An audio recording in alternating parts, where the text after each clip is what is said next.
Oramos para que no seamos, como dice Santiago, oidores olvidadizos. ¿Cuánta Biblia hemos oído, pero cuánta estamos aplicando, Señor?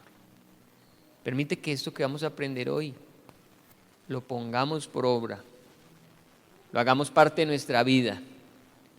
Que venir a la iglesia no sea un acto religioso, que venir a la iglesia sea un reto para nuestra vida. Salir a cumplir tu palabra, Señor, salir a vivir como tú quieres, como tú nos enseñas. Habla a este pueblo, te lo pido, la unción de tu Espíritu Santo en el nombre de Jesús. Amén. Lucas 6, seguimos nuestro estudio de Lucas.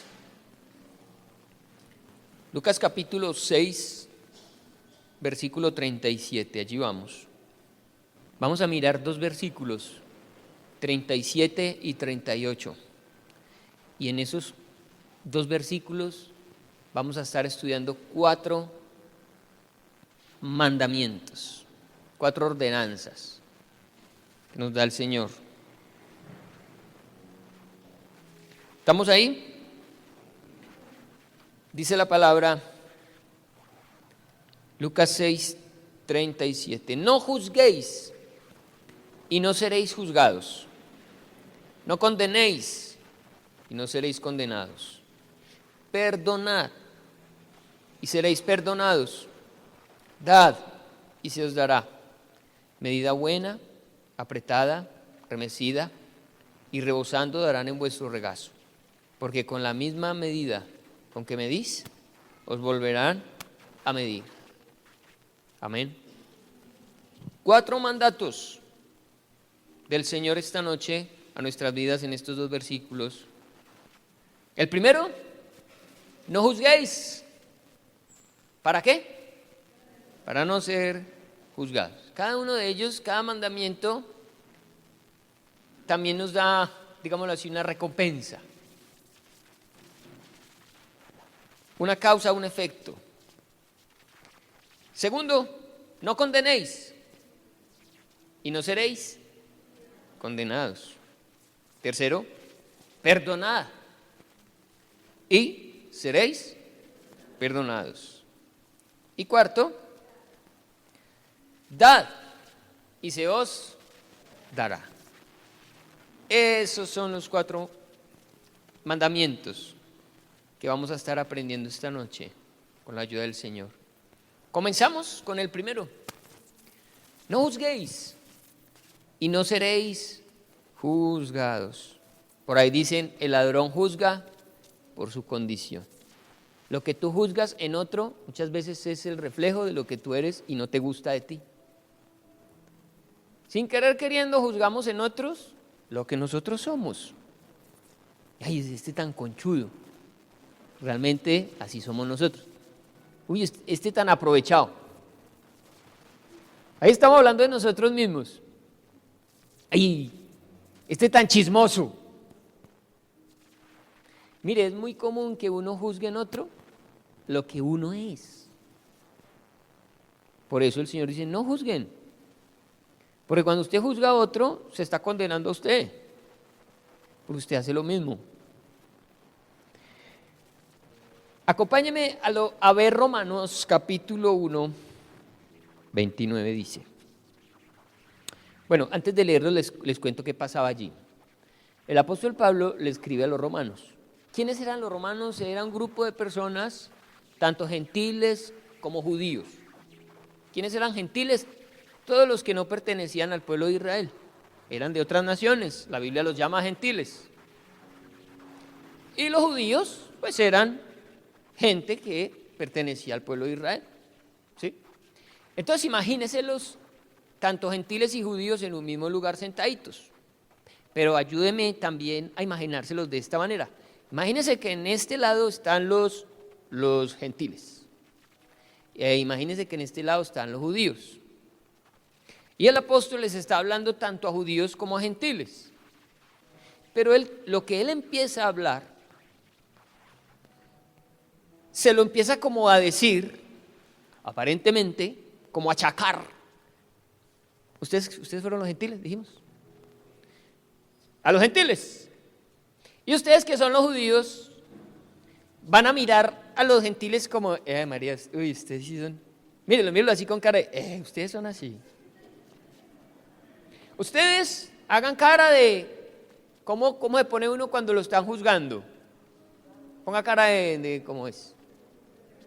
Como de regañado, ¿cómo cara de regañado? ¿Cómo es? Ahí con la cabeza. Y ustedes, mírenlos a ellos. ¿Ustedes son así? Colabore, mírelo.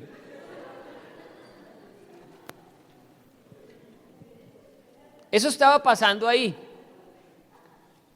Eso está pasando en Romanos y digámoslo así, imaginémonos que el apóstol le está hablando a los gentiles primero y le está diciendo esto, Romanos 1:29. Cada vez que yo lea esto y los voltee a mirar a ustedes los van a mirar a ellos y van a decir, ustedes son muy chunchurrias. Dice, gentiles, ustedes, miren pues cómo están ellos, para que los miren. Estando atestados de toda injusticia, mírenlos. Fornicación, ¿cómo los mira usted? Perversidad, avaricia, maldad, llenos de envidia, homicidio, contiendas, ¿qué más? Engaños y malignidades. Diga. Sigamos, cada vez que yo diga una palabra, murmuradores, detractores, aborrecedores de Dios. Oye, ¿se imagina una iglesia donde le estén diciendo a la gente, el apóstol diciéndole, ustedes son aborrecedores de Dios? ¿Y ustedes cómo los miran?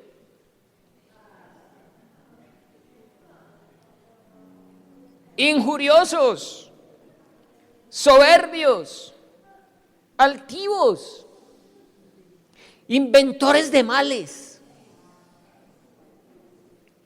desobedientes a los padres. Oiga, estos gentiles son, uy, qué porquería. Sigue. Necios. Y ustedes ponen cara, nosotros. Desleales, sin afecto natural, implacables, sin misericordia. Ustedes, quienes habiendo entendido el juicio de Dios, que los que practican tales cosas son dignos de muerte, ustedes no solo las hacen, ustedes no solo las hacen, sino que también se complacen con los que las practican.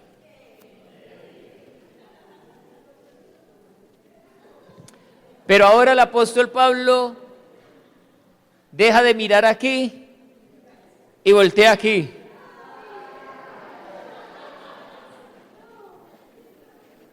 Judíos, están jodidos. Judíos, capítulo 2, versículo 1. Por lo cual eres inexcusable, oh hombre, quien quiera que seas tú, que juzgas, pues en lo que juzgas a otro, te condenas a ti mismo. Porque tú que juzgas, haces lo mismo. O sea, sé que no había de qué hacer. Esta iglesia, a los romanos, los judíos primero sacaron pecho de ver cómo le estaban tirando duro a los gentiles. Y juzgaron, ¿sí o no? Y como el apóstol notó eso, dijo, estos judíos están muy juzgoncitos. Les digo, ¿y ustedes para qué los juzgan a ellos? Ustedes hacen lo mismo. ¿Por qué los juzgan? Mas sabemos que el juicio de Dios contra los que practican tales cosas es según verdad. ¿Y piensas esto, hombre, tú que juzgas a los que tal hacen y haces lo mismo, que tú escaparás del juicio de Dios? Le dijo a esos judíos que se creían más que los gentiles. Los judíos se creían más porque decían que eran el pueblo escogido de Dios y que ellos eran salvos por ser judíos. Y el apóstol les tiene que decir, venga, y es que ustedes se están creyendo mejor que ellos. ¿Qué concluimos? En medio de nosotros no hay nadie mejor que nadie. Ninguno de nosotros es mejor que nadie. Ninguno de nosotros es mejor que nadie. De ahí que no se puede juzgar a nadie. Porque cuando juzgas, te estás condenando a ti mismo, pues estás en la misma olla, en el mismo caldo, eres parte del mismo consomé. Todo lo que juzgues en los demás, te cae a ti también. Y les dice algo más a los judíos. ¿O menospreciáis las riquezas de su benignidad, paciencia y longanimidad, ignorando que su benignidad te guía al arrepentimiento? ¿O ignoran, judíos, que así como Dios tiene misericordia de ustedes por ser judíos, también la tiene de ellos, gentiles? ¿Ustedes creen que ustedes son los únicos a los que Dios tiene que usar misericordia y benignidad? No.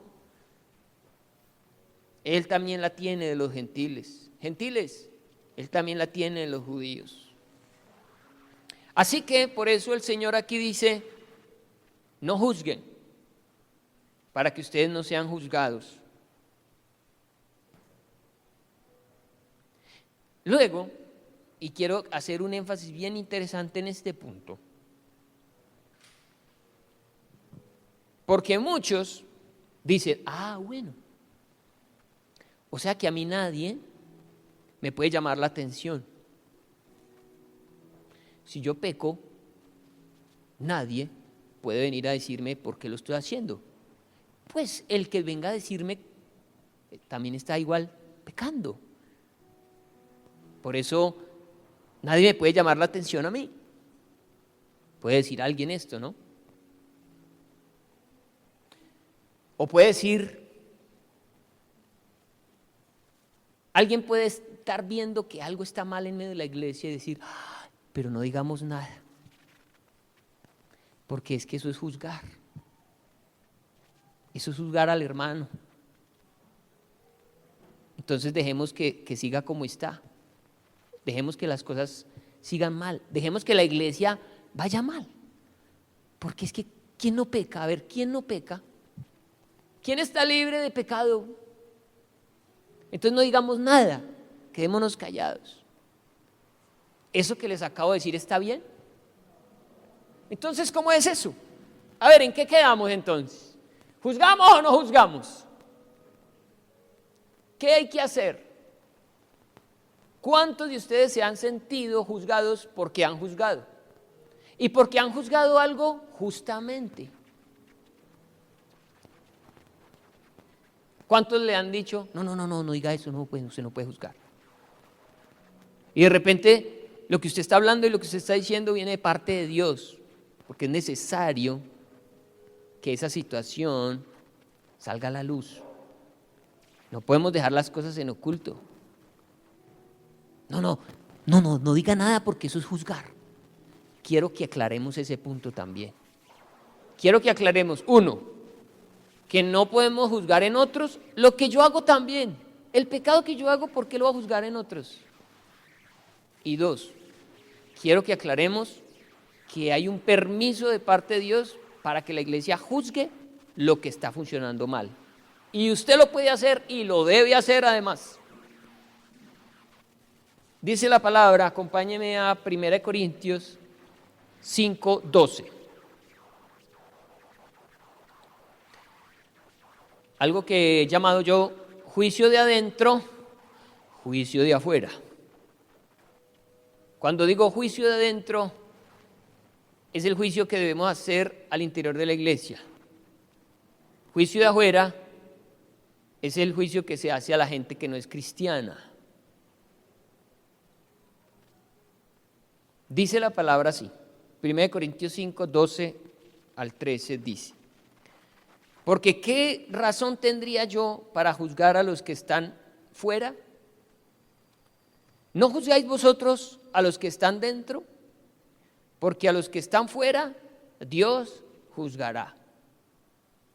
Se lo voy a leer en otra versión para que la piche, si todavía no la ha pillado. Nueva traducción viviente. Dice el apóstol Pablo: no es mi deber juzgar a los de afuera. Amén. Por lo tanto, ahí podemos decir, no es deber de la iglesia juzgar a los de afuera. ¿Por qué? Porque ya sabemos que los de afuera están siendo gobernados ¿por quién? Por Satanás. ¿Qué pide el Señor de nosotros a los de afuera? Que les prediquemos y que tengamos misericordia de ellos. Ese es el juicio afuera. No es mi deber juzgar a los de afuera, pero sí es responsabilidad de ustedes, iglesia, sí es responsabilidad de ustedes juzgar a los que son de la iglesia y están en pecado. ¿Sí o no? ¿Dice así o no?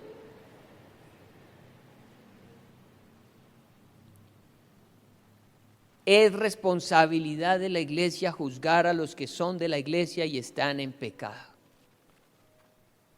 Es responsabilidad de la iglesia. Dios juzgará a los de afuera, dice la palabra.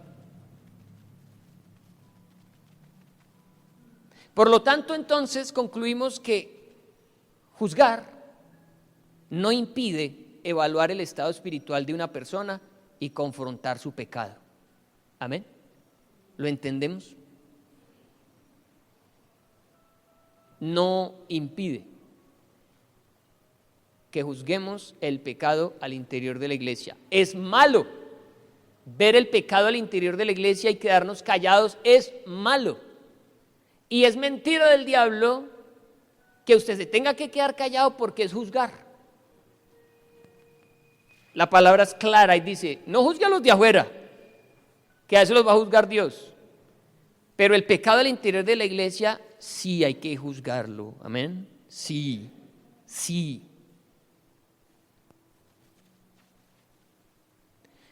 Mire, por ejemplo, cómo dice 1 Timoteo 5:20.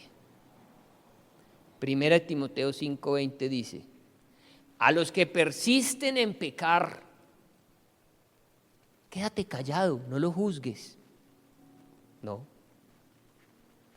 A los que persisten en pecar, repréndelos delante de todos, para que los demás también teman. Segunda de Juan 10, Juan solo tiene un capítulo.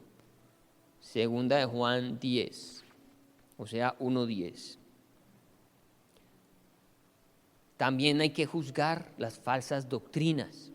Las falsas doctrinas. Cuando usted sabe que alguien al interior de la iglesia está enseñando una falsa doctrina, usted no puede quedar callado y decir, no, es que es juzgar. No, es que usted está en la obligación de señalar esa falsa doctrina. Mire, dice, si alguno viene a vosotros y no trae esta doctrina, hay que leer todo Juan para saber de qué está hablando, pero está hablando de la doctrina de los apóstoles. Si alguno viene a vosotros y no trae esta doctrina, no lo recibáis en casa, ni le digáis bienvenido. Eso es un juicio, ¿sí o no? Es decirle a una persona, lo que usted enseña no es correcto, no tiene lugar en esta casa. Lo lamento, pero eso no lo puede usted enseñar en esta casa, eso no es bíblico. Si la otra persona dice, eso es juzgar, sí, es que el Señor también nos mandó a juzgar cuando las cosas no son de Él, a sacarlas a la luz y a declarar que eso está mal. Así que no se sienta mal si usted tiene que declarar si usted tiene que pararse firme frente a el pecado en medio de la congregación y de la iglesia. Porque la iglesia en Corinto lo hizo así. Se quedaron callados frente al pecado de un miembro de la iglesia. Y el apóstol Pablo les metió su repelo y les dijo, no estuvo bien que ustedes se quedaran callados. Eso estuvo mal. Ustedes no han debido guardar silencio. ¿Frente al pecado? No, es que es juzgar. Sí, pero es un juicio permitido por Dios. Es más, ordenado por Dios. Vuelvo y lo leo. No es mi deber juzgar a los de afuera, pero sí es responsabilidad de ustedes juzgar a los que son de la iglesia y están en pecado. ¿Amén? O sea que, sí, uno, no debo juzgar a otro en lo que yo mismo estoy haciendo. Pero si lo que el otro está haciendo es pecado y Dios me está mostrando que es pecado y a la luz de la palabra es pecado y lo que otro está enseñando no es bíblico y a la luz de la Biblia sé que no es bíblico, yo tengo que juzgar eso y tengo que hablarlo. Y ahí es cuando los pastores tenemos que decirle a una persona, mira, estás pecando, eso que estás haciendo es pecado. Y la persona no va a poder decir, ay pastor, ¿por qué me juzga? No me juzgue. Nadie puede juzgar, el Señor dice que no puede juzgar. No, eso sí se puede juzgar, es obligación del pastor juzgarlo, sacarlo a la luz, o va a dejar que se quede callada la cosa y al final se pierda. ¿Me entienden? Hay dos tipos de juicio, pero que quede claro, hay un juicio que es ese que vimos aquí. Usted dice que cristiano, y usted es igual. Pero hay otro que se debe hacer en medio de la iglesia, que se hace con mucha sabiduría y bajo la luz de la palabra de Dios, para poder sacar las cosas que no están bien y que la iglesia pueda funcionar y mantenga su santidad y su camino recto a los ojos de Dios. Amén. Listo, no juzguéis y no seréis juzgados. 2, no condenéis y no seréis condenados. Pero venga, antes de pasar a ese punto le quiero leer algo que me mandaron por el WhatsApp. De pronto alguien también ya lo vio. El hermano Mauro me lo mandó.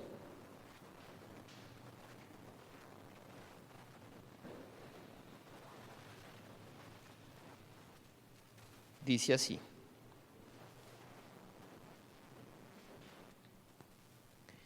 Esto es lo que está diciendo la gente en las redes sociales de nosotros como iglesia de Dios. Yo se lo leo y usted me dirá si es correcto o no que este tipo de cosas se estén dando. Y también invitarlo a pensar qué está haciendo la iglesia para que la gente tenga que escribir este tipo de cosas. ¿Estamos haciendo las cosas bien para que lo escriban? ¿O de pronto estamos haciendo las cosas mal? Dice, un señor por allá, René Jiménez, @el René Jiménez, escribió: Señor Poncio Pilato, ¿qué opina del asesinato de Jesús el Nazareno? Respondió Pilato: si se hubiera quedado en la carpintería trabajando y no de revoltoso en Jerusalén, no le habría pasado nada. Están involucrando a Jesús con el ser un revoltoso, ¿cierto? El ser alguien que salió como ahora que salen a protestar y están señalando cosas de Jesús que le están achacando cosas a él que él no es. ¿De dónde saca la gente ese tipo de ideas? Se lo saca de ver a la iglesia. Porque la Biblia para ellos somos nosotros, porque ellos no leen la Biblia, pero sí nos miran a nosotros. Y lo que ven en nosotros lo juzgan. Ellos nos están juzgando como iglesia. ¿La gente tiene buena idea de nosotros? ¿Piensan bien de nosotros? Jesús dijo, o el apóstol Pedro dijo, miren, ustedes van a tener dos formas de ser vituperados. Una, por predicar mi evangelio fielmente, los van a perseguir y los van a vituperar y van a hablar toda clase de engaños contra ustedes. Pero también dijo, ojo, no sea que sean vituperados o perseguidos por hacer lo malo, o por dar un mal testimonio. Dice también uno llamado Ramsés: a mí Jesús me cae bien, no juzga. Dice, no juzga. Es hippie, le gusta el vino, camina por el agua, hasta tiene buenas canciones como Aleluya y Los peces en el río, etc. Lo que me molesta son sus seguidores desagradables que viven juzgando a la gente. Así nos están viendo afuera. Dice la Biblia que en la iglesia primitiva la gente tenía respeto de la iglesia. Hablaban bien de la iglesia y la iglesia, ¿sabe qué tenía con los de afuera? Favor. Por lo tanto, si una iglesia tiene favor con los de afuera tendrán que decir cosas feas de Jesús, o tendrán que decir cosas feas de la iglesia. Ellos están juzgando lo que están viendo en nosotros. Así nos están viendo. Y lo peor, que digan de nosotros lo que sea, pero estamos haciendo quedar mal el nombre de Jesús. ¿Por qué? Porque ellos se están dando cuenta que nosotros los estamos juzgando. La gente afuera se está sintiendo juzgada. Y el Señor nos mandó fue a amar al mundo, no a juzgarlo. ¿O ha leído usted que el Señor mandó a juzgar al mundo? Si acabamos de leer que la iglesia se juzga dentro de ella, pero que afuera va a juzgar es Dios. Y Jesús cuando vino dijo, yo no vine a juzgar, yo no vine a condenar al mundo, yo vine fue a salvarlo. Pero nosotros estamos dando una imagen afuera que la gente nos ve como jueces y nos tienen pereza y nos tienen bronca, porque no estamos haciendo nuestra tarea, que es amarlos. Nuestra tarea es amar a los de afuera, es llevarles el evangelio, es hacerlos sentir amados por Jesús, pero ellos se están sintiendo amenazados y juzgados por nosotros. Y no están viendo a la iglesia como debieran verla. Entonces, cuando un cristiano se les acerque a este señor René o a Ramsés, cuando un cristiano se le acerque a hablarle de Cristo, ¿lo va a aceptar o lo va a rechazar? ¿Lo va a recibir con gusto o le va a tener pereza? Y como el Señor nos mandó fue a predicarles, los estamos espantando.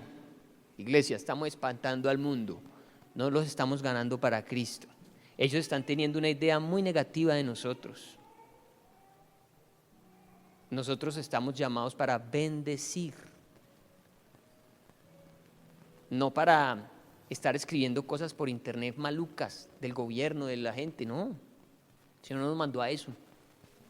El Señor no nos mandó a juzgar el mundo, nos mandó a predicarles el evangelio. Nos mandó a amarlos, nos mandó a mostrarles el amor de Cristo. ¿Cómo es el amor de Cristo? Eso es lo que espera la gente de nosotros afuera, y no que vean ese juicio. Por eso el Señor dice, no juzguen. Iglesia, no juzguen, por favor. No juzguen a los de afuera no necesitan que los juzguen. Los de afuera necesitan que los amen, que les prediquen el evangelio. Si va a juzgar a alguien con un juicio santo, que sea aquí en la iglesia, sí, porque ese hermanito ya conoce del Señor. Ese sí debe ser juzgado cuando la embarre, pero los de afuera necesitan es conocer el mensaje de salvación. Y no estar señalándolos y diciéndoles, usted se va a condenar. Mire, siga por ese camino de perversión que tiene y se va a condenar. ¿Cómo va usted a pretender que ellos quieran escuchar el mensaje, las buenas nuevas de salvación, con una iglesia así? Ellos mismos lo están publicando, dicen, a mí Jesús me cae hasta bien, lo que me molesta son sus seguidores desagradables que viven juzgando a la gente. Y mire este último, me parece perfecto que lo hayan crucificado. Hablando de Jesús, dice este, me parece perfecto que lo hayan crucificado. Ese barbudo hippie y su banda de delincuentes andaban propagando ideas socialistas. defendiendo a prostitutas, repartiendo pan y pescado a los vagos que no quieren laborar. Yo trabajo 14 horas para comprar mi pescado. Para colmo, desconocía la autoridad de nuestro rey. Hablando, no entiendo muy bien cómo es que lo habla, pero está como escribiendo como si él fuera un ciudadano romano de la época y que Jesús irrespetaba a las autoridades. Dice, para colmo desconocía la autoridad de nuestro rey. Dicen que cuando tenía 12 años se metía en las iglesias y predicaba ideas contrarias a nuestro emperador. ¿Dónde estaban los padres de ese chico? ¿Por qué no lo corrigieron a tiempo? Si hubiera estado en su casa trabajando en la carpintería del padre en lugar de hacerse el revolucionario, no le habría pasado nada. Me parece perfecto que lo hayan crucificado. Las leyes romanas están para cumplirse. Vamos, señor Pilato, sea inflexible, uno menos. Así están hablando de Cristo en las redes sociales. Y la iglesia, que debe dar un mensaje de amor, un mensaje de misericordia, un mensaje que busque que las personas hagan las paces con Dios, los estamos espantando porque nos están viendo como gente que juzga y no gente que ama ni predica la palabra del Señor. Bien, quería hacer esa publicidad política pagada. Vamos para la 2. No condenéis y no seréis condenados. ¿Por qué dice el Señor no condenen? Hay una respuesta en Tito 3, del 3 al 7, que consiste básicamente en lo mismo que estamos diciendo en torno al juicio. Juzgas lo mismo que haces tú. Lo malo que tú haces, juzgas en otros. Pero condenas porque te consideras mejor que otro. Y esto dice Tito, en torno a esa idea que a veces como cristianos como que tenemos, de que nos creemos mejor que otros. Y eso lo ve también la gente afuera. Tito 3, del 3 al 7 dice, porque nosotros también éramos en otro tiempo insensatos. ¿Cómo éramos nosotros en otro tiempo? Insensatos. ¿Qué más éramos? Rebeldes, extraviados, esclavos de concupiscencias y deleites diversos, viviendo en malicia y envidia, aborrecibles y aborreciéndonos unos a otros. Pero cuando se manifestó la bondad de Dios nuestro Salvador y su amor para con los hombres, nos salvó, no por obras de justicia que nosotros hubiéramos hecho. Es decir, nos creemos más que otros como si hubiéramos hecho cosas mejores que otros. Y resulta que no. Si hoy estamos aquí caminando hacia la vida eterna, no es porque fuimos mejor que otro, éramos iguales. Lo que te hace diferente a ti es la sangre de Cristo, pero tú eres igual.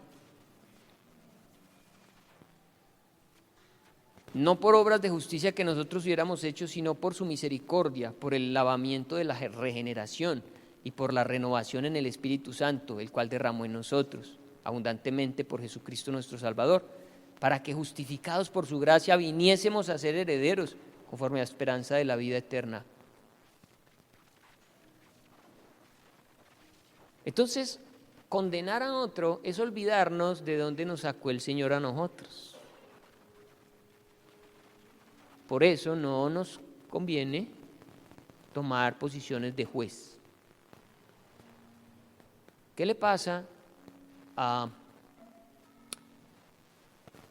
¿Qué le pasaría si a usted lo llevan ante un juez con otro como usted? Y resulta que Jesús está defendiéndolo a usted. El juez es Dios, el Padre. Satanás es el que lo está acusando a usted. Y de repente Satanás suelta toda la verdad de lo que es usted ante el Padre, que es el juez. Pero Jesús le dice al juez, juez, pero yo pagué por él, mi sangre lo limpia, él no debe nada. El juez dice, lo absuelvo, no debe nada. Pero en ese momento entró otro y usted se quedó ahí. Usted vio cuando se sentó y va a empezar el mismo juicio que le hicieron a usted. Pero cuando usted juzga o cuando usted condena, es esto, es como si usted dijera, señor juez, párese que voy a juzgar yo. Entonces usted pasa de la silla de acusado al lugar del juez. Y comienza el Satanás, ¿cierto?, a condenar a este, Jesús a defenderlo, pero usted ahora es juez. Y usted, ¿cómo le tiene bronquita a este? ¿Qué va a decir usted? Culpable. Este es culpable, porque yo lo vi, porque lo hizo. ¿Sí o no? Si llega a pasar así, y usted pasó de la silla de allí a aquí, ¿usted cree que el Padre lo va a dejar a usted sentado ahí, haciéndosela de juez? ¿Qué va a decir el Padre? No le gustó, no le pareció bueno el juicio que hice ahora, y ahora usted va a querer de juez. Ahora usted va a perder todas las garantías que tenía por querer juzgar a su hermano bajo la ley suya, pues esa misma ley que lo juzga a usted. Por eso uno no puede ponerse de juez, porque es pararse de la silla que a uno le conviene estar y ponerse a juzgar la vida de otro. Ahí usted queda embalado. Por eso vea, en ese sentido, no juzgue, no condene, para que no lo condenen a usted. Recuerde siempre de dónde lo sacó el Señor, dice la palabra en Isaías. Recuerde siempre de dónde lo sacó el Señor antes de juzgar a su hermano. Tercero, perdonad y seréis perdonados.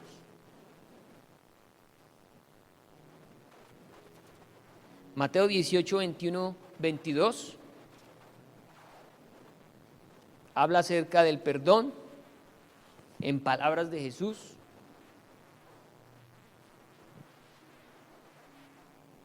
Demostrando que algo que usted debe hacer es perdonar.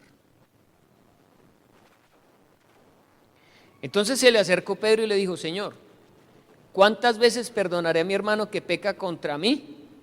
¿Hasta 7? Jesús le dijo: no te digo hasta 7, sino aún hasta 70 veces 7, 490 veces al día, 2,5 minutos, cada 2,5 minutos. Eso, en otras palabras, es perdone siempre. Una persona que le haga la misma cada 2,5 minutos significa que usted lo tiene que perdonar siempre. Básicamente, ¿qué debe gobernar su corazón? El perdón. ¿Qué más dice Marcos 11, 25, 26? Marcos 11, 25, 26 dice: y cuando estéis orando, perdonad. Oiga, qué momento tan especial es en la oración. Es cuando uno está orando, ahí en ese momento a solas con el Señor, que usted decide perdonar. Cuando estéis orando, perdonad si tenéis algo contra alguno, para que también vuestro Padre que está en los cielos os perdone a vosotros vuestras ofensas. Porque si vosotros no perdonáis, tampoco vuestro Padre que está en los cielos os perdonará vuestras ofensas. ¿Qué debe gobernar tu corazón? El perdón. ¿Ya perdonaste? ¿Ya perdonaste? ¿Qué pasa cuando una persona no perdona? Vamos a decir dos cosas a la luz de la palabra hoy. 1, no puede ser perdonado. Eso es grave. Eso es muy grave. Y 2, tiene un obstáculo que le impide avanzar. Tiene una cadena que le impide avanzar. Cuando hay una iglesia que no perdona, hay una cadena que no la deja avanzar. ¿Qué le pasa a una iglesia que no perdona? Se estanca, no avanza. ¿Qué pasa si el 10% de la iglesia no perdona? Según la Biblia, le pega al otro 90% ese mal. Se lo pega. Lo dice Hebreos 12:15. Hebreos 12:15, mirad bien. No sea que alguno deje de alcanzar la gracia de Dios, que brotando alguna raíz de amargura, ¿De dónde brota la raíz de amargura? De la falta de perdón. Cuando uno no perdona, se genera algo que se llama una raíz de amargura. Y esa raíz de amargura lo estorba a uno, ¿sí o no? ¿Qué pasa si usted tiene un estorbo? ¿Alguna vez ustedes de niños jugábamos así en los potreros? Sobre todo en Bogotá, que había mucho potrero. Amarrábamos unos espartillos, ¿cómo se llaman? Yo no sé quién lo hizo, amarraba dos espartillitos así, y cuando venía el amiguito caminando, trotando, se metía un frenón ahí y se costaleaba. ¿Lo hicieron? ¿Alguien sabe de qué estoy hablando? ¿Quién lo hizo? ¿Quién fue dañado como yo y lo hizo?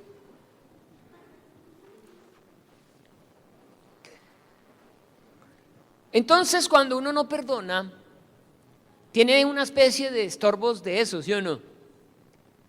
O cuántos se han tropezado en una raíz, se han pegado en el dedo gordo. ¡Tan! Hay estorbo para caminar. Usted puede tener muchas ganas de llegar lejos, pero a usted le ponen todos los estorbos y ¿qué le pasa a usted? ¿A dónde se le va el deseo de llegar lejos? ¿Cuánta energía tiene que usar? Y si a eso le suma el desaliento que eso trae, la rabia, ¿sí o no? Todo lo que genera el estorbo.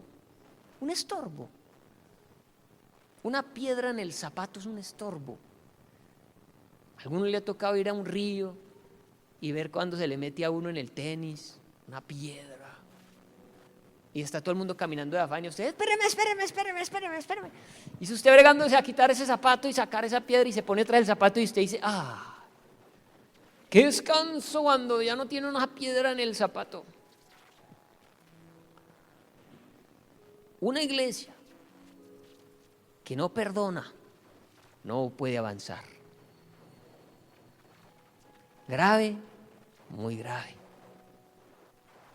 Porque cuando se quiere avanzar y no se avanza, eso empieza a traer un cansancio, un desánimo, una jartera, una pereza. ¿Y sabe de dónde proviene eso? De la falta de perdón, de lo que le hicieron a usted, de lo que nos hicieron en el pasado, de la herida abierta, del dolor que aún tenemos y no nos deja avanzar. Una raíz atravesada en el camino, un estorbo. Pero como le dije, no solamente es estorbado usted. Dice la palabra que la raíz de amargura brota o se estorba y por ella muchos sean contaminados. Ese es el problema. Lo grave del asunto es que la falta de perdón de unos se le pega a los otros. La amargura del uno se le pega al otro. Un amargado le pega la amargura al otro. No, qué pereza, que vamos a ir por allá, no, qué jartera, son los mismos, no. Ay, sí, verdad, no, es que bueno, aquí más bien. Y se va pegando y se va pegando y se va pegando y se va pegando y después ¿quién hace mover una iglesia que no ha perdonado? Un cristiano que no ha perdonado. Podemos tener los mejores equipos, las mejores actividades, podemos tener los mejores predicadores, podemos tener la maravilla más de lo que usted quiera. Pero cuando no hay perdón en el corazón, no hay avance, no hay nada. Nos quedamos quietos, paralizados, comidos por ¿la qué? ¿La qué? La raíz de amargura. Dijo el Señor, necesito que perdonen, necesito que olviden. Usted dice, pero es que me cuesta. Por eso, espere, vaya a orar primero. Es en oración. Es en oración que usted decide perdonar. Es una decisión, es una decisión. Usted está arrodillado, sintiendo esa raíz de amargura. Señor, decido perdonar. Señor, quiero perdonar. Señor, arráncame esta raíz de amargura. Yo ya no quiero vivir en el pasado. Ya no quiero sentir este dolor, no quiero sentir esta tristeza, ni quiero amargarle la vida a otros. quiero que me ayudes a perdonar. Iglesia, perdonar no es una opción. O se perdona o se perdona. Y hay que hacer lo que sea para perdonar. Porque si no, no vamos a avanzar nada. Avanzaremos 2 pasos y nos devolveremos 3. En el perdón, iglesia, en el perdón hay sanidad. ¡Ay, tan bueno que es perdonar! ¿Descansa usted cuando perdona? Sí, descansa. Alguien decía, el perdón no es un favor que uno le hace al otro, es un favor que uno se hace a sí mismo. Cuando uno perdona, el beneficiado es uno. Uno es el que se quita ese chicharrón de encima, esa rabia, ese enojo. Uno es el que descansa. Así el otro ni se entere que usted lo perdonó. Importante es que usted perdone. La decisión es suya. Puede que al otro no le importe que usted lo haya perdonado, pero usted se quitó ese chicharrón. Es una bendición para usted. Miren, perdonar es olvidar. ¿Qué cree usted? Perdón y olvido. El que perdona olvida. Dice la Biblia que Dios olvidó nuestros pecados, ¿sí o no? Lo echó al fondo del mar. Pero eso es Dios. Eso es Dios. En ninguna parte dice que usted tiene que hacer lo mismo.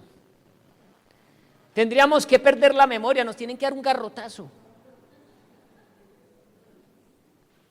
¿O es que usted no se acuerda o es que usted no se acuerda de lo que le hicieron? Sí, uno se acuerda. Claro que uno se acuerda. ¿Se imagina una mujer abusada por un hombre? Dolida. Maldito degenerado.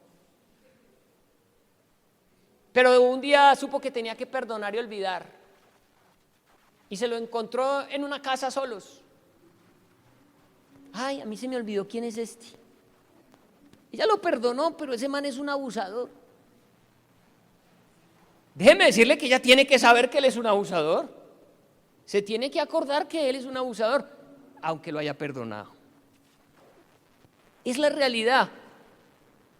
Esa es la realidad. No podemos decir que usted por fin perdonó cuando se le olvidó lo que le hicieron. No se acuerda. Lo que pasa es que ya no le duele. Lo que pasa es que ya no tiene enojo, ya no tiene ira, ya no tiene carga contra esa persona, ya no desea que le vaya mal. Pero el hecho de que lo haya perdonado no significa que tenga que andar con él para arriba y para abajo, ¿o sí? Porque es otra mala interpretación.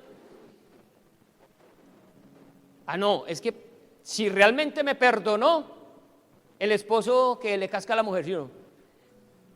Si realmente me perdonó, siga viviendo conmigo. Sin garantías de cambio, sin garantías de arrepentimiento. Y está usando la Biblia para extorsionar al otro, diciéndole, como usted es cristiano y me tiene que perdonar, tiene que vivir conmigo. Esa persona le puede decir perfectamente, yo ya lo perdoné, yo no siento rabia por usted, ni odio, ni no quiero que le pase nada más, no. Pero yo con usted no puedo vivir. Yo no puedo vivir con usted, yo ya lo perdoné, pero la Biblia a mí no me dice que perdonar es tener que aguantármelo el resto de la vida, haciendo conmigo lo que usted quiera. ¿O la Biblia dice eso? ¿Qué dice la Biblia? Mire.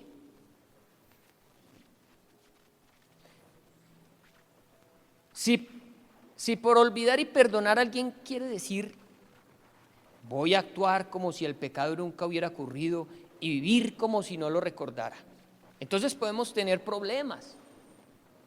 Por ejemplo, la víctima de una violación puede decidir perdonar al violador, pero eso no significa que ella debía actuar como si el pecado nunca hubiera ocurrido. pasar tiempo a solas con el violador, especialmente si él no se ha arrepentido, no es lo que enseña la Escritura.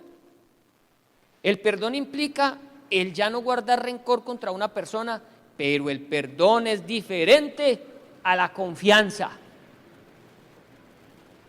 Alguien lo tumba a usted en un negocio, 5 veces lo tumbó en el mismo negocio. Usted dice, lo perdono, pero ¿usted volvería a meterse con él en un negocio? ¿Usted volvería a darle la platica, los 3 millones de pesos que le pasó hace un mes para hacer el negocio y el hombre se los tumbó? ¿Usted lo perdonó y le tiene que dar otros 3 millones? Porque perdonarlo es lo mismo que confiar. Pero no, como usted es cristiano, le toca confiar y le toca volverle a entregar los 3 millones. ¿Sí? Eso no dice la Biblia. Eso no dice la Biblia. No dejemos que nos manipulen usando cosas que la Biblia no enseña. No es lo mismo el perdón que la confianza. Lo siento mucho, yo lo perdoné, pero no puedo confiar en usted. Usted ya me la ha hecho muchas veces. Y no siento odio, no siento dolor, yo lo perdoné. Pero déjeme aquí, déjeme aquí. Es recomendable tomar precauciones y a veces la dinámica de una relación tendrá que cambiar. A veces las dinámicas tienen que cambiar porque ya con la otra persona no se puede confiar. Proverbios 22:3. Proverbios 22:3 dice, el avisado ve el mal y se esconde, mas los simples pasan y reciben el daño. El avisado, el que sabe que por ahí no se tiene que meter, no se mete. Mire cómo lo dice la Nueva Traducción Viviente.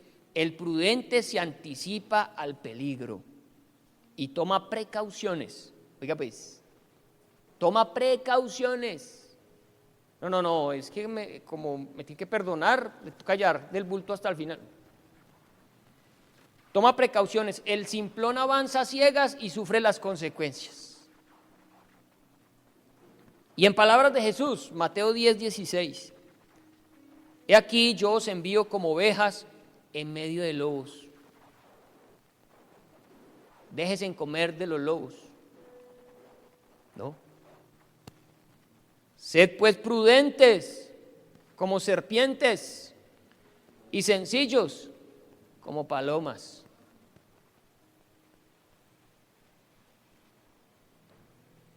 Tienes que ser prudente y tienes que ser sagaz y tienes que saber que hay personas que van a usar esa condición de que tú tienes que perdonar para hacer contigo lo que quieren hacer. El Señor no te está mandando a eso. Él te está mandando a que perdones, pero si te toca dejar una relación, la tienes que dejar.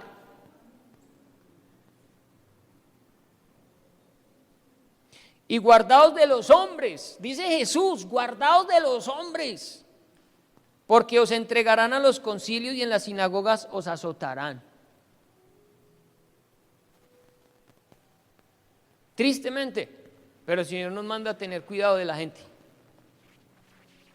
gente que nos rodea, de las personas con las que estamos. Porque por ser cristiano pueden aprovecharse de ti. Pero ahí es donde el Señor dice, sean astutos, sean sagaces como serpientes. Si saben que por ahí no es, no se metan. Si saben que con esa persona les va mal, deje así. Apártese, perdónelo.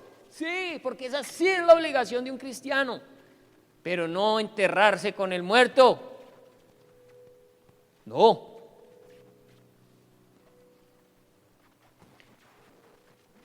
Y mire lo que dice 1 Corintios 5:11. No, es que si ustedes aman, si ustedes perdonan, entonces nos tienen que aguantar, nos tienen que sostener, nos tienen que tener. Y sabe, mire, dice 1 Corintios 5:11, más bien os escribí que no os juntéis con ninguno que llamándose hermano fuere fornicario o avaro o idólatra o maldiciente o borracho o ladrón, con el tal ni aún comáis. Dice, más bien os escribí que no os juntéis, que no os juntéis. ¿Significa que lo odiamos? No, perdonamos, Pero el Señor me dice, no se junte con alguien que siendo hijo de Dios, llamándose cristiano, sea fornicario, avaro, idólatra, maldiciente, borracho, ladrón. Con el tal ni aún comáis, ni un tinto. Ay, usted no ha perdonado. Usted no ha perdonado. No, es que el Señor me manda a tener distancia.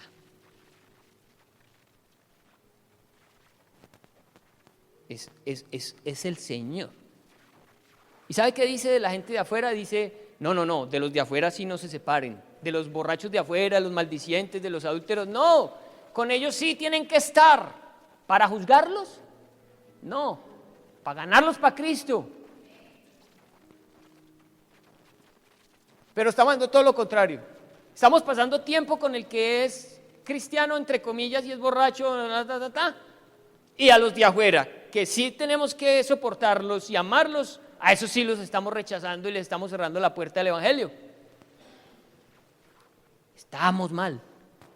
A los de afuera no los juzgamos, los amamos y les predicamos el Evangelio, pero al que llamándose hermano haga daño en medio de la iglesia, apártate de los tales, dice el Señor.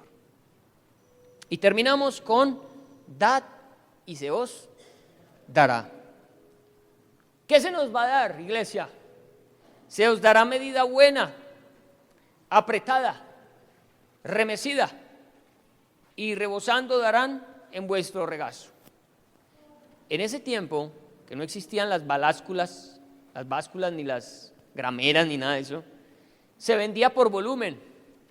Entonces, tienen un tarro, un coco, yo no, de madera, o no sé, creo que era de madera, y lo llenaban hasta la mitad. Usted compraba, deme un tarro de maíz, lo llenaban hasta la mitad, y ¿qué hacía el tendero?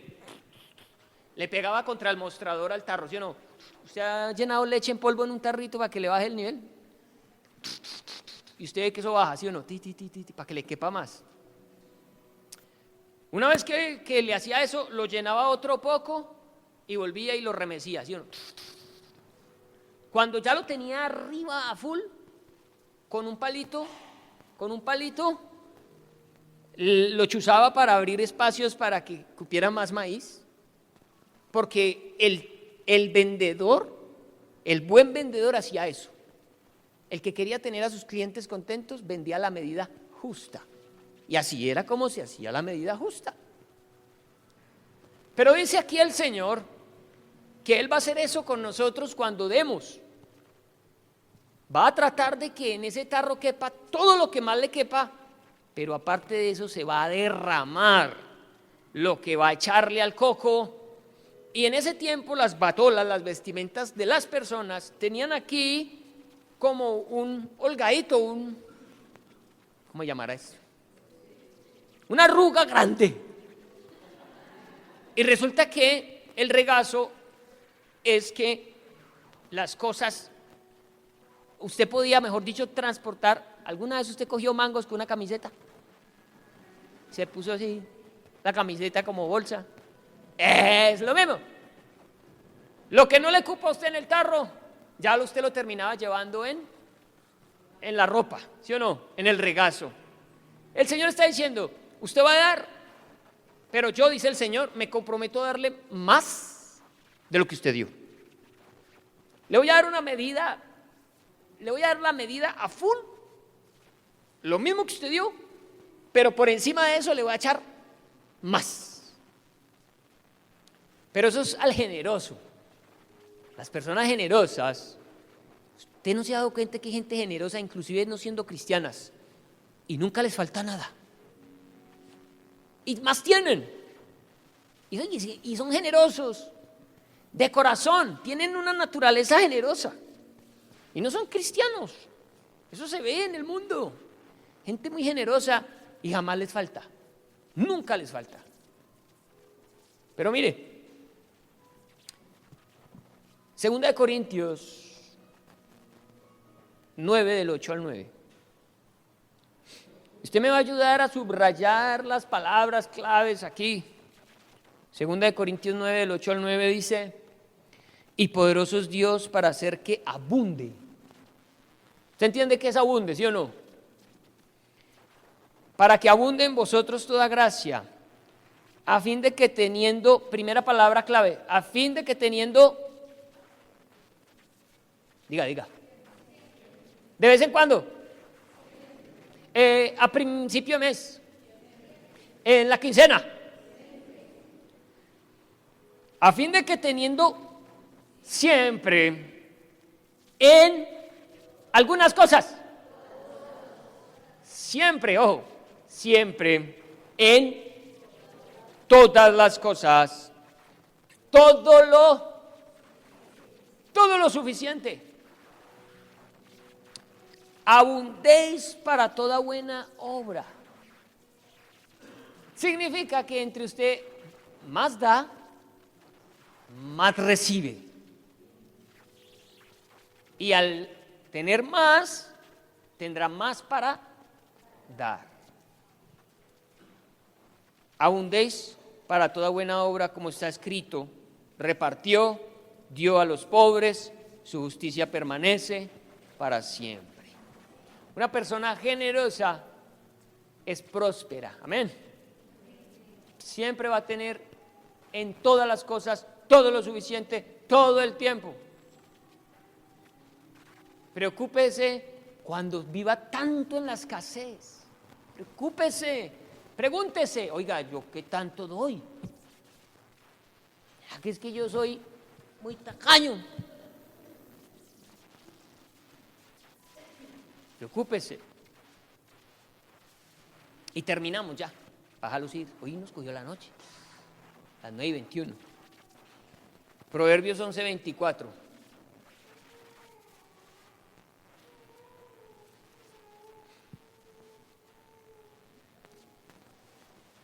Hay quienes reparten y les es añadido más. Amén. Y hay quienes retienen más de lo que es justo. Ojo, porque hay que retener una parte, claro, para usted. Está bien. El Señor no le está diciendo que todo lo que reciba lo dé. No. Él está diciendo, de todo lo que tú recibas, coge lo tuyo y lo de tu casa, ¿sí o no? Lo necesario para ti.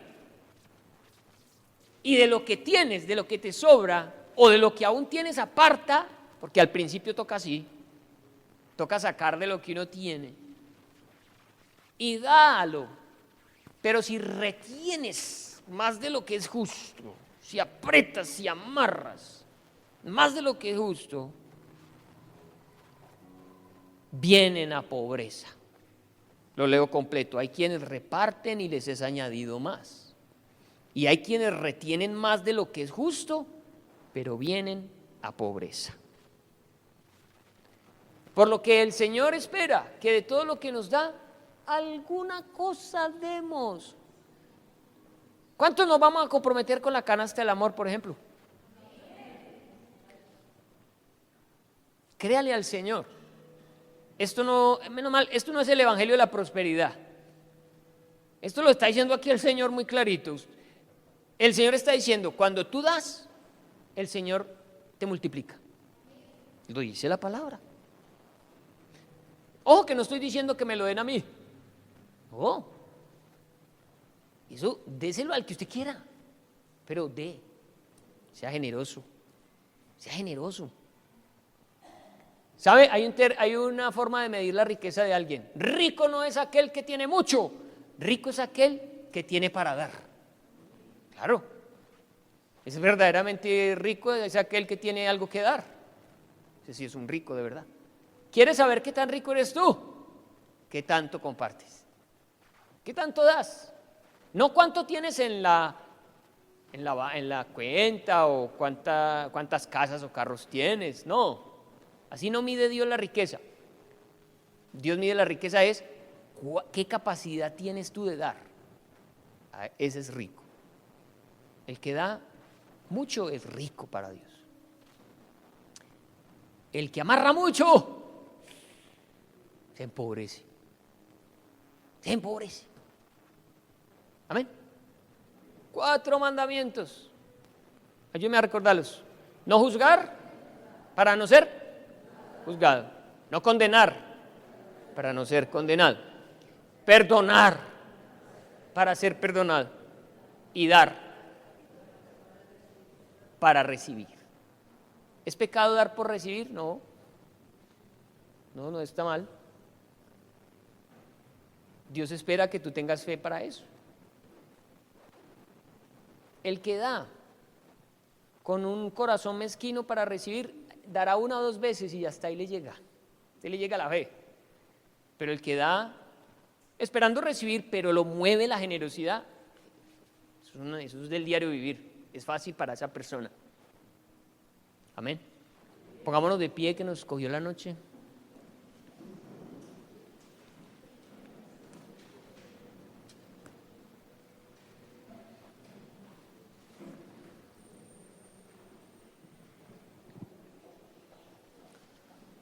¿Cuántos están dispuestos a amar al mundo? ¿Cuántos están dispuestos a amar a los de afuera? Usted que está dispuesto a amar a los de afuera, quiero entregarle este papelito. En él usted va a anotar el nombre de 10 personas por las cuales usted va a empezar a orar. ¿Recuerdan que hablamos del reto del pescador? El reto del pescador está basado en algo que se llama la Operación Andrés, que aquí lo explica, pero ahorita no lo voy a explicar porque los quiero dejar ir. Pero si usted se quiere llevar desde hoy la hojita, aquí la tengo, para que se la lleve. Usted va a anotar el nombre de 10 personas que no conocen a Jesús, no para juzgarlos, para amarlos, a orar por ellos, para darles el testimonio del amor de Cristo, para ganarlos para Jesús. Lo primero es ore. No evangelice si primero no ha orado. Amén. Primero ore. El tiempo que sea necesario, ore. Entonces, si usted no tiene este papelito, alguna vez lo repartimos, alguien ya lo podrá tener. Alguien lo quiere renovar, no hay ningún problema, hay suficientes. Llévese su papelito. Oremos. Padre bendito, Señor, gracias por tu palabra, por lo que hemos aprendido hoy. Realmente, amado Dios, nos vamos con un reto muy grande en el corazón, porque quizás el deseo de juzgar a otros ha estado ahí en el corazón, murmurar, chismosear, rajar, señalar. Nos cae tan gordo, nos cae tan mal esa persona, y lo único que está demostrando ese resentimiento, ese odio, es que esa persona se parecía a nosotros, se parecía a mí. Yo veo en el otro lo que me molesta de mí mismo y juzgo en él lo que yo hago. Yo necesito, Señor, que me perdones por haber juzgado a esta persona. Y desde hoy, Señor, me comprometo a no juzgar más a esta persona y a amarlo y a orar por él y a bendecirlo. Igual, Señor, para condenar. Porque a veces lanzamos, Señor, unos juicios de condenación sobre la gente muy terribles, cuando ni tú mismo, Señor, condenaste a la mujer que hallaron en adulterio. Ni yo mismo te condeno, dijiste, vete y no peques más. Padre, que la iglesia no condene a otros, no estamos puestos para condenar. Y Dios, el perdón. Cuánto resentimiento hay en el corazón por las heridas pasadas. Cuánto dolor hay en nuestra alma, cuánta rabia, cuánta amargura. Pero hoy en oración decidimos orar por esas personas o esa persona y pedirte, Señor, ayúdame a perdonar, para ser perdonado. En oración te lo pedimos, delante de tu presencia, porque la obra del perdón es a través del Espíritu Santo. Esto no opera en la naturaleza humana carnal. El hombre natural odia y aborrece por naturaleza. Los hijos de Dios aman y perdonan. Por eso, Señor, en oración buscaremos perdonar, sanar la herida, dejar el pasado, olvidar la herida que nos hicieron, lo que nos causaron, y avanzar hacia lo nuevo, en el nombre de Jesús. Y Padre, el reto de dejar de ser tan egoístas y pensar en nosotros, solo en nosotros.